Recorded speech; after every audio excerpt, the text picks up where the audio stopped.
안녕하세요. 미국 주식론 대학의 미준입니다. 12월 21일 오늘의 미국 주식 뉴스를 시작합니다.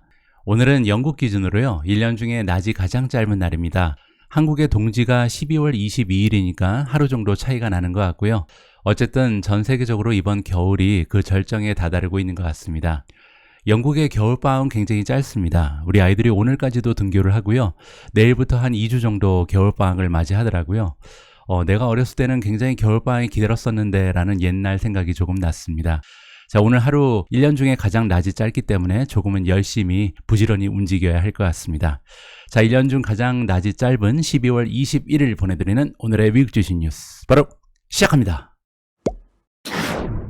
화요일 미국 증시는 횡보를 했습니다. 다우존스가 플러스 0.28% 보이면서 마감됐고요. S&P 500이 플러스 0.10, 나스닥은 0.01% 거의 변화가 없었습니다. 자, 성장주들의 움직임도 보시면요. 더 트레이드 데스크가 5.57% 올라가면서 가장 추세가 좋았고요. 에브셀라라가 플러스 4.73, 클라우드 플레이어 플러스 3.20, 소파이 플러스 3.16, 퍼시픽 바이오 플러스 3.11, 바이퍼 에너지가 3.11% 올라갔습니다. 그 밖에도 메타 플랫폼즈가 플러스 2.28, 스노플레이크 플러스 2.25, 발레 플러스 2.11, 에어비앤비 플러스 1.97% 보여줬고요. 그 밖에도 소소하게 올라간 종목들이 꽤 있습니다. 자, 다음은 메가테크 기업들이고요. 메타 플랫폼즈가 2.28% 올라가면서 가장 좋았고요. 마이크로소프트가 플러스 0.56, 구글이 플러스 0.54, 아마존 플러스 0.32% 보여줬습니다. 자, 그 밖에 네 종목은 떨어졌는데요. 넷플릭스가 마이너스 0.04, 애플이 마이너스 0.05, 엔비디아 마이너스 1.04, 마지막으로 테슬라가 8% 이상 폭락을 해버렸습니다. 테슬라의 주가 변화는 조금 이따가 기사를 통해서 자세히 좀 살펴보도록 하겠습니다. 자, 오늘은 당연히 테슬라 이야기를 먼저 해봐야겠죠. 자, 이번 CNBC 프로의 기사를 보시면 일론 머스크가 테슬라의 주가가 떨어진 이유에 대해서 설명을 하려고 노력을 했다라고 제목이 나와 있습니다. 자, 이게 무슨 얘기냐면요. 어제 트위터에서 한바탕 좀 소동이 있었던 것 같은데 당연했겠죠. 왜냐하면 테슬라의 주가가 어제 8%나 떨어지면서 주가가 지금 138달러 이하로 떨어진 상황이거든요. 자, 그래서 굉장히 오랫동안 테슬라를 지지했던 투자자 로스 거버라는 사람이 있는데요. 자, 이 사람이 이제 트위터를 통해서 일론 머스크에 대해서 비판을 좀 한 것 같습니다. 그러면서 이제 둘 사이에 논쟁이 발생을 했고요. 자, 이 부분을 우리가 좀 트위터에 가서 직접 읽어보면 좋을 것 같습니다. 자, 로스라는 사람이 얘기하기를 테슬라 주가가 지금 반영을 하고 있다. CEO가 없는 것에 대한 그 가치를 반영한다. 따라서 지금 테슬라는 CEO가 없는 상태에서 운영되고 있다라고 비판을 한 거죠. 자, Great Job 테슬라 BOD. BOD는 이제 보드 오브 다이렉터 이사회를 얘기합니다. 따라서 테슬라의 경영진이 아주 훌륭하게 잘 해냈다라고 비판을 하고 있는 거죠. 꼬고 있는데요. 자, 이때 이제 일론 머스크가 등장을 해서 그러면 로스라는 사람한테 물어봤습니다. 자, 어떻게 했으면 좋겠는지 너의 좋은 의견을 피력해봐라 라고 얘기했는데요. 자, 그리고 나서 이제 로스라는 사람이 구체적으로 좀 그의 의견을 얘기를 했죠. 첫 번째로 테슬라가 메디어 팀 그리고 커뮤니케이션 팀이 필요하다. 지금 현재는 이제 마케팅 쪽에 너무 약하다는 얘기죠. 이제 더 이상 브랜드의 이미지만 가지고 장사를 하던 그런 시기는 끝났다라고 얘기하고 있고요. 자, 두 번째로 석세션 플랜이 필요하다. 그래서 후계자가 누가 될지 정해놓고 이제 일론 머스크가 물러나게 되면 어떤 사람이 경영을 맡게 될지 여기에 대한 계획을 탄탄하게 세워야 된다라고 얘기합니다. 자, 또 한 가지 일론 머스크가 언제쯤 트위터에서 돌아오게 될지에 대해서도 얘기를 해야 되고요. 자, 세 번째로 일론 머스크가 주식을 팔 때 좀 커뮤니케이션을 제대로 해라. 그래서 서프라이즈가 없게끔 도와달라. 이렇게 세 가지의 비교적 합리적인 제안을 했습니다. 자, 그런데 문제는 일론 머스크의 대답이 조금 회의적입니다. 자, 보시는 것처럼 다시 돌아가서 주식 공부 제대로 하고 와라라고 얘기합니다. 자, 무슨 얘기냐면요. 지금 테슬라의 주가가 떨어진 이유를 설명해주고 있는데 우리가 은행에 가서 저축을 할 때 그 이자가 올라가고 있다라고 얘기합니다. 그리고 이런 이자는 개런티가 돼 있잖아요. 따라서 안전자산의 금리가 올라가고 있는 것이 문제라고 얘기하죠. 자, 반면 주식시장의 리턴은 개런티가 돼 있지 않다. 자, 따라서 많은 사람들이 지금 안전자산으로 그들의 돈을 빼서 옮기고 있다라고 얘기합니다. 따라서 전반적으로 주식시장이 어려움을 겪고 있을 뿐이다. 그렇기 때문에 테슬라의 주가가 떨어졌다라고 얘기를 합니다. 물론 이론적으로는 일론 머스크가 맞는 얘기를 했습니다. 하지만 그럼에도 불구하고 여러 가지 좀 문제점이 있는데요. 일단 시장 전반적인 하락 추세에 비해서는 테슬라 주가가 훨씬 더 많이 떨어졌죠. 50% 이상 폭락을 했잖아요. 따라서 시장 평균인 20% 폭락보다 훨씬 더 많은 폭으로 주가가 떨어진 점을 간과했고요. 자, 또 한 가지는 테슬라의 주가가 지난 2년 동안 급등할 상승할 수 있었던 이유는요, 단순히 테슬라가 가지고 있는 펀더멘탈보다는 그 주식 자체가 보유하고 있는 브랜드 이미지라든지 여러 가지 분위기가 조성됐기 때문에 가능했습니다. 하지만 그러한 분위기가 급 반전되면서 주가가 폭락했다는 점을 간과하고 있는 거죠. 따라서 테슬라를 둘러싼 여러 가지 투자의 심리가 악화되고 있다는 점을 일론 머스크가 좀 언급을 안 해준 점이 굉장히 아쉽다라고 개인적으로 판단을 하고 있습니다. 이번에 오랫동안 지속되고 있는 테슬라의 주가 폭락은 일론 머스크가 트위터를 인수하면서 사실 발단이 됐습니다. 하지만 다행인 점은요, 일론 머스크가 어제 트윗을 통해서 트위터의 CEO 자리에서 곧 물러날 것이다 라고 확인을 해줬습니다. 자, 이 역시도 트위터의 커뮤니케이션을 통해서 직접 확인을 해보면 좋을 것 같은데요. 자, 여러분들 오미주를 통해서 제가 전해드린 것처럼 12월 18일 날 일론 머스크가 트위터에 여론조사를 진행했습니다.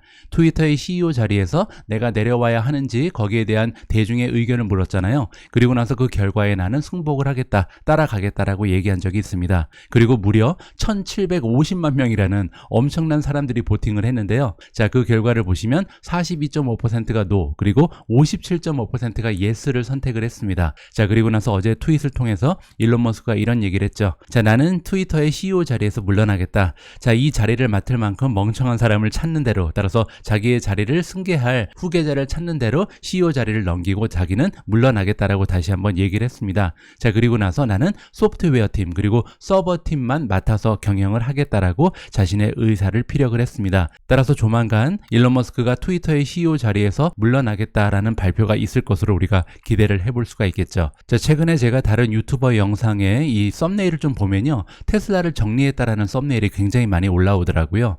자, 저는 개인적으로 테슬라 주식을 팔지 않았습니다. 그 이유를 좀 말씀드리고 싶은데요. 자, 테슬라의 어닝의 전망치를 좀 살펴보도록 하겠습니다. 시킹알파 테슬라 페이지 들어오셔서 어닝 클릭하시고요. 그 밑에 있는 어닝즈 에스티메이트 전망치를 클릭하시면 앞으로 한 향후 5년 10년간 우리가 기대할 수 있는 테슬라가 만들어낼 것으로 기대되는 어닝 퍼 시어가 나오게 되는데요. 자, 올해 2022년 같은 경우는 테슬라 한 주당 4달러 15센트 정도의 순이익을 만들어낼 것으로 기대가 되고 있고요. 그렇게 되면 작년 대비해서 성장률이 83% 정도를 넘어가게 됩니다. 자, 그리고 내년은 5달러 64센트, 그리고 2024년에는 7달러 5센트라고 나와 있는데요. 제가 볼 때 이 수치는 굉장히 보수적입니다. 왜냐하면 지금 현재 매출로 봐도 한 50% 이상 계속해서 성장을 하고 있는 기업이 바로 테슬라고요. 올해 4달러 15센트는 여러 가지 악재를 견뎌내고 만든 그런 수치잖아요. 따라서 제가 개인적으로 생각했을 때는 앞으로 2년 정도가 지나면요, 적어도 10달러 정도는 만들어낼 것으로 기대를 해볼 수가 있겠습니다.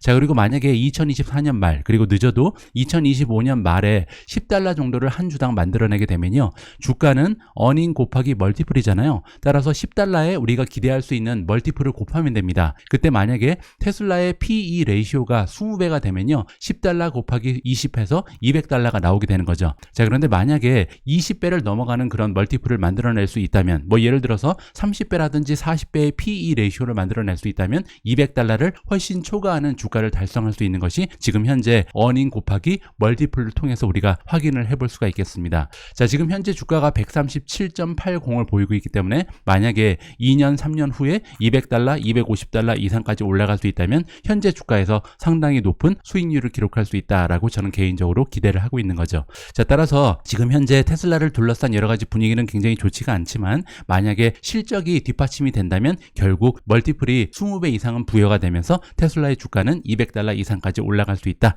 저는 개인적으로 긍정적으로 판단을 하고 있습니다. 현재 분위기가 좋지 않은 테크 기업은 테슬라뿐만이 아닙니다. 애플 역시도 굉장히 어려운 시기를 지나가고 있는데요. 정저우 지방에 있는 공장이 문을 닫으면서 생산 대수에 엄청난 차질을 빚게 됐잖아요. 따라서 앞으로 4분기의 실적이 발표될 때 굉장히 초라한 성적표를 발표할 가능성이 높아지고 있습니다. 자, 그 와중에 JP 모간에서요, 다시 한번 아이폰의 판매 실적에 대한 예상을 하향 조정했다라는 굉장히 좋지 않은 소식이 전해지고 있습니다. 자, 그렇지 않아도 JP 모간은 몇 주 전에요, 800만 대나 그들의 예상 판매 실적을 하향 조정한 적이 있거든요. 자, 그러면서 그때 예상치를 하향 조정해서 발표한 게 7,400만 대였습니다. 자, 그런데 이번에 400만 대를 다시 줄여서 7,000만 대 정도 판매하는 데 그칠 거다라고 굉장히 좋지 않은 숫자를 제시하고 있습니다. 자, 그리고 애플의 목표 주가도 하향 조정하면서 이번에 190이라는 새로운 목표 주가를 설정했습니다. 자, 물론 지금 애플의 주가가 132달러에 불과하기 때문에 만약에 목표 주가가 달성이 된다면 44% 정도 지금 현재 주가에서 수익이 발생할 수 있는 것이 애플의 현재 상황입니다. 자, 그러면서 이번에 아이폰의 판매 대수를 400만 대나 줄인 이유를 설명해 주고 있는데요. 당연히 중국에서 공장의 문을 닫으면서 서플라이 체인에 문제가 불거지고 있다라고 다시 한번 얘기를 해주고 있습니다. 자, 밑에 보시면요. 아이폰 14 프로 그리고 프로 맥스에 대한 리드 타임이 계속해서 길어지는 현상 때문이다라고 얘기해주고 있는데요. 리드 타임이라는 것은 주문이 들어오고 나서 그 주문이 배달될 때까지 걸리는 시간을 얘기합니다. 그런데 그 시간이 너무나 길어지고 있다는 거죠. 물론 최근 들어서는 조금씩 완화되는 모습을 보이고 있긴 합니다. 하지만 정저우 쪽의 코비드의 문제로 인해서 이 리드 타임은 아직까지도 굉장히 높게 설정이 돼 있다. 그 얘기는 너무나 오랜 시간이 걸린다고 얘기하는 거고요.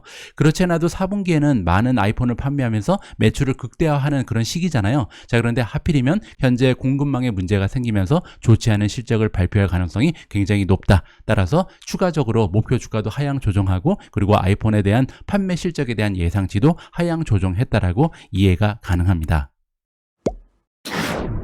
자, 따라서 애플의 주가 역시도 단기적으로는 굉장히 좋지 않은 추세를 보일 가능성이 있는데요. 자, 이 대목에서 긍정적인 이야기를 좀 해드리면 먼저 지금 현재 애플의 실적이 떨어질 것으로 예상되는 이유는요. 사람들이 애플의 기기를 원하지 않기 때문이 아니라 공급망에 문제가 있어서 따라서 없어서 못 판다는 거잖아요. 그 얘기는 지금 팔지 못하는 물량은 적어도 내년 1분기나 2분기 때 추가적으로 판매될 가능성이 높습니다. 2월이 가능하다는 거죠. 따라서 지금 현재 판매하지 못한다고 해서 그 수요가 없어지는 것이 아니라 계속해서 뒤로 물릴 뿐이다. 따라서 내년 실적은 오히려 좋아질 수 있다라고 개인적으로 판단을 합니다. 자, 두 번째 긍정적인 모습은 뭐냐면요. 이번에 이제 애플이 문제를 겪고 있는 것은 중국에 대한 의존도가 너무 크기 때문이잖아요. 자, 이번 기사를 보시면 애플이 중국에 대한 의존도를 줄이기 위해서 맥북의 생산을 베트남으로 옮긴다라는 긍정적인 소식이 전해지고 있습니다. 자, 미국의 테크 자이언트 기업인 애플이 폭스콘한테 요청을 했다. 폭스콘은요, 애플의 가장 커다란 협력 업체죠. 가장 중요한 파트너한테 뭐라고 요청을 했냐면 맥북의 생산을 베트남으로 좀 옮겨달라고 주문을 한 것 같습니다. 그리고 빠르면 내년 5월부터 그렇게 해달라고 얘기를 했고요. 자, 이번 보도 내용은 니케이 아시아에서 얘기를 해주고 있고요. 자, 베트남에서는 이미 애플의 상품을 만들고 있죠. 예를 들어서 에어팟이라든지 아이패드 그리고 애플 와치를 만들고 있는데요. 그런데 이번에 맥북의 생산까지도 베트남으로 옮기기 시작한다라는 긍정적인 신호가 나타나고 있습니다. 자, 애플은 최근 몇 년 동안 계속해서 중국에 대한 의존도를 줄이기 위해서 많은 노력을 하고 있었죠. 지난 9월 달에 발표 내용에 따르면 애플이 컨펌을 해줬다. 확인해 주기를요. 인도에서 드디어 아이폰 14의 생산을 시작한다라는 뉴스가 발표된 적이 있습니다. 따라서 최근 들어서 중국의 리스크가 조금씩 줄어드는 긍정적인 모습을 보이는 것이 애플이다. 이렇게 설명이 가능합니다. 오늘 너무 부정적인 소식만 전달해 드리는 것 같아서 지금부터는 조금은 긍정적인 뉴스를 함께 읽어보고자 합니다. 자, 첫 번째 긍정적인 뉴스는 아마존에서 발생을 했고요. 자, 아마존이 자랑하는 AWS 클라우드 서비스가 이번에 대형 계약을 하나 체결한 것 같습니다. 자, 아마존 웹 서비스 클라우드 컴퓨팅 유닛이요. 이번에 대형 계약을 하나 따냈는데 그 가치가 무려 723밀리언이라고 합니다. 7억 2,300만 달러 정도의 가치가 있는 굉장히 커다란 계약이고요. 자, 5년짜리 계약이고 싱글 어워드다. 싱글 어워드는요. 두세 개의 업체가 한꺼번에 계약을 딴 것이 아니라 유일하게 AWS만 이용한다. 이렇게 보시면 될 것 같고요. 자, 고객이 나와 있습니다. Department of Navy니까 미 해군이라고 보시면 되겠죠. 자, 이번에 미 해군이 AWS 서비스를 어떻게 이용하는지 나와 있는데요. 자, BPA라는 게 나와 있습니다. BPA는 뭐냐면요. Blanket Purchase Agreement의 약자인데 계약의 일종입니다. 장기간의 계약을 할 때요. 이렇게 가격을 미리 설정해 놓고 계속해서 반복적으로 주문을 할 수 있는 그런 체계를 얘기합니다. 자, 그래서 BPA 계약을 했는데 이번에 Department of Navy 해군에서 AWS가 제공하는 상업적인 클라우드 환경에 접속이 가능해지고요. 그러면서 AW가 제공하는 프로페셔널 서비스 그리고 AWS의 트레이닝이라든지 서티피케이션 코스니까요. 교육 과정을 다 이수할 수 있게 된다라고 설명할 수가 있겠습니다. 자, 이렇게 AWS는요. 지금 현재도 시장 점유율이 1위잖아요. 하지만 이러한 시장 점유율 1위의 모습을 공고히 하는 모습을 이번 계약건에서 확인할 수 있었습니다. 앞의 기사에서 아마존의 AWS는 미국의 해군을 상대로 대형 계약을 체결했습니다. 자, 그런데 이번 기사를 보시면요. 마이크로소프트가 자랑하는 애저가 있잖아요. 마이크로소프트 역시 대형 계약을 하나 성사시켰는데 그들의 고객은 해군이 아니라 공군이라고 나와 있습니다. 자, 마이크로소프트가 이번에 어워디가 됐다. 따라서 계약 체결을 했는데요. 자, 여기 나와 있는 것처럼 멀티플 어워드이기 때문에 아까 아마존은 싱글 어워드였죠. 혼자 이제 계약을 독점으로 성사시킨 거고 이번에 마이크로소프트 같은 경우는요. 다른 기업과 기업과 함께 공동으로 이 계약을 체결했다. 이렇게 보시면 됩니다. 자, 이번 체결 계약건의 가치는 900밀리언 정도, 9억 달러가 되는 것 같고요. 2022년 12월 9일 날 발표된 계약건의 일부라고 보시면 되겠습니다. 자, 이번 계약 체결을 통해서 미국의 공군이 이루고자 하는 것은요, 혁신적인 어프로치를 하고 싶어 한다. 따라서 그들이 가지고 있는 여러 가지 시스템을 업그레이드 하는데 애저를 사용한다. 이렇게 이해가 가능합니다. 자, 그리고 계약이 굉장히 장기간으로 지속됩니다. 2032년까지 10년짜리 계약이 성사된 것으로 나와 있고요. 자, 이번에 멀티 어워드이기 때문에 마이크로소프트와 함께 계약을 따낸 다른 기업들이 있겠죠. 여기 나와 있습니다. SN2 Federal Services, Boeing, Science Applications International, Northrop Grumman Systems 이렇게 다른 기업들과 함께 계약을 따놨다라고 이해가 가능할 것 같습니다. 자, 다음에는 반도체 관련된 뉴스를 준비했는데요. 지금 미국 시장에 참여하고 있는 투자자들이 기다리고 있는 두 가지의 대형 인수건이 있습니다. 첫 번째는요, 마이크로소프트가 진행하고 있는 액티비전 블리자드 인수건이고요. 두 번째는 반도체 기업 브로드컴이 진행하고 있는 VM웨어 인수건입니다. 두 개의 인수건 모두 그렇게 진행 사항이 쉽지는 않은 것 같습니다. 자, 이번 기사를 보시면요, 브로드컴 그리고 VM웨어의 주가가 떨어지고 있다. 그 이유가 뭐냐면 유로피안 유니언, 유럽 연합에서 뭐라고 얘기했냐면 굉장히 깊숙한, 그러니까 심오한 조사를 할 것이다. 따라서 자세하게 이번 인수건에 대해서 조사를 진행하겠다라고 발표를 했거든요. 자, 이번 인수건은 61빌리언이니까 610억 달러 정도의 가치가 있는 굉장히 커다란 인수건입니다. 자, 이번에 화요일 날 발표된 성명서에 따르면 유로피안 커미션에서 이야기를 하기를 그들은 특별히 걱정을 하고 있다. 어떠한 걱정을 하고 있냐면요, 이번 딜이 성사될 때 브로드컴이 아무래도 경쟁을 약화시킬 것이다. 어떤 부분에 대한 경쟁이냐면요, VM웨어의 소프트웨어가 들어가는 하드웨어가 많이 있는데요, 이런 하드웨어 쪽에 경쟁이 약화될 가능성이 있다. 브로드컴이 독점을 할 가능성이 높다는 거죠. 자, 그런 면에서 이번 조사를 철저하게 해야겠다라고 발표가 났습니다. 자, 그리고 첨언하기를 2023년 5월 11일 전까지는 위원회에서 최종 결정을 발표할 것이다라고 업데이트를 했습니다. 따라서 앞으로 한 4, 5개월 정도 지나면요, 브로드컴이 VM웨어를 인수하면서 그들이 가지고 있는 소프트웨어 쪽의 강점을 강화시킬 수 있을지 파악이 가능할 것 같습니다. 자, 오늘 마지막으로 준비한 기사에는 트레이드 데스크가 나옵니다. 더 트레이드 데스크의 주가가 어제 5.57%나 급등을 했는데요. 자, 이렇게 주가 흐름이 좋았던 이유는 파이퍼 샌들러라는 투자 기관에서 더 트레이드 데스크에 대한 커버를 시작했기 때문입니다. 자, 이번에 파이퍼 샌들러가 커버리지를 시작했다. 애드버타이징 테크놀로지 기업인 더 트레이드 데스크를 다루기 시작했는데요. 자, 그러면서 뭐라고 평가를 했냐면 더 트레이드 데스크가 커넥티드 TV가 활성화되면서 베네핏을 받을 수 있다라고 평가하고 있습니다. 애널리스트의 이름은 맷 페럴이고요. 자, 이분의 의견에 따르면 일단 매수 의견을 주고 있고 목표 주가는 60달러를 부여하고 있습니다. 자, 만약에 1년 내에 60달러까지 주가가 올라갈 수 있다면 현재 주가에서 30% 정도의 수익을 올릴 수 있다라고 점검이 가능하고요. 자, 매크로 상황을 봤을 때는 가까운 단기적으로는 굉장히 변동성이 극심할 가능성이 높다라고 얘기하고 있습니다. 하지만 그럼에도 불구하고 트레이드 데스크는요, 이러한 경기의 사이클에 관계없이 좋은 수익을 올릴 수 있다라고 평가를 해주고 있죠. 자, 그 이유가 설명되고 있는데요. 자, 그들이 예상할 때는 일단 올해 매출이 30% 이상의 성장을 거듭할 수 있다라고 얘기하고 있습니다. 자, 이렇게 계속해서 건강한 성장을 낼 수 있는 이유는 뭐냐면요, 커넥티드 TV가 활성화되고 있다는 거죠. 커넥티드 TV라는 것은요, 스마트 TV랑 같은 의미라고 보시면 됩니다. 인터넷에 연결되어 있는 TV를 얘기하는 거죠. 자동차가 인터넷에 연결되면 스마트카고요, 집이 인터넷에 연결되면 스마트홈, 그리고 도시 전체가 인터넷에 연결되면 스마트 시티라고 부르잖아요. 따라서 지금 현재 점점 더 많은 텔레비전이 인터넷에 연결되면서 스마트 TV의 광고 시장이 점점 더 커지고 있다. 따라서 여기에서 혜택을 받을 수 있는 기업이 트레이드 데스크다. 이렇게 정리가 가능합니다. 자, 앞에 기사에 등장했던 더 트레이드 데스크의 투자 가치를 증명해 줄 수 있는 그래프 하나를 여기서 보여드릴 텐데요. 자, 지금 보고 계신 화면은 2022년 11월 기준으로 했을 때 우리가 TV를 통해서 어떠한 프로그램을 시청하는가, 여기에 대한 수치입니다. 자, TV를 시청하는 전체 시청자를 100으로 봤을 때요, 그 중에 25.7%는 공중파를 보기 위해서 TV를 활용하고요, 31.8%는 케이블 TV를 보고 있습니다. 자, 그리고 4.4%는 뭐 게임 같은 걸 하고 있겠죠. 자, 보시는 것처럼 스트리밍이 나오는데요. 스트리밍 서비스가 바로 커넥티드 TV죠. 38.2%가 지금 스트리밍 서비스를 이용하기 위해서 TV를 활용한다. 자, 그리고 놀라운 점은요, 불과 6개월 전만 해도 케이블 TV가 스트리밍 서비스보다 이 퍼센테이지가 훨씬 더 높았습니다. 따라서 급속도로 스트리밍 서비스의 비율이 올라가고 있다, 침투율이 올라가고 있는 것을 우리가 직접 확인을 해볼 수가 있고요. 구체적인 숫자가 나오는데 스트리밍 서비스를 이용하는 숫자가요, 지금 1년 전에 비해서 무려 41%나 급등을 하고 있는 상황이라고 합니다. 따라서 이렇게 스트리밍 서비스가 활성화되고 스마트 TV를 이용하고 있는 인구가 계속해서 늘어나면서 트레이드 데스크의 미래는 밝다라고 이해가 가능할 것 같습니다. 12월 21일 보내드린 오늘의 미국 주식 뉴스는 여기까지입니다. 오늘 방송도 마지막까지 함께해 주셔서 감사합니다. 내일 방송에서도요, 여러분들의 투자 활동에 도움이 될 만한 자료 잔뜩 모아서 다시 인사드리겠습니다. 우리 모두가 미국 주식 투자로 은퇴하는 그날까지 다 함께 화이팅입니다. 행복한 하루 되세요. 감사합니다.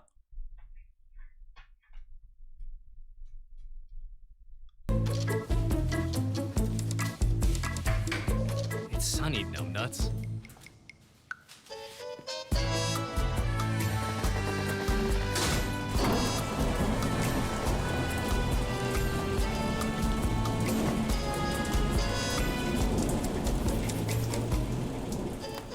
Stephen Kress, creator of Seeking Alpha's stock picking system. Seeking Alpha, all you need to know about investing in top stocks or in anything else. Seeking Alpha, be a better investor.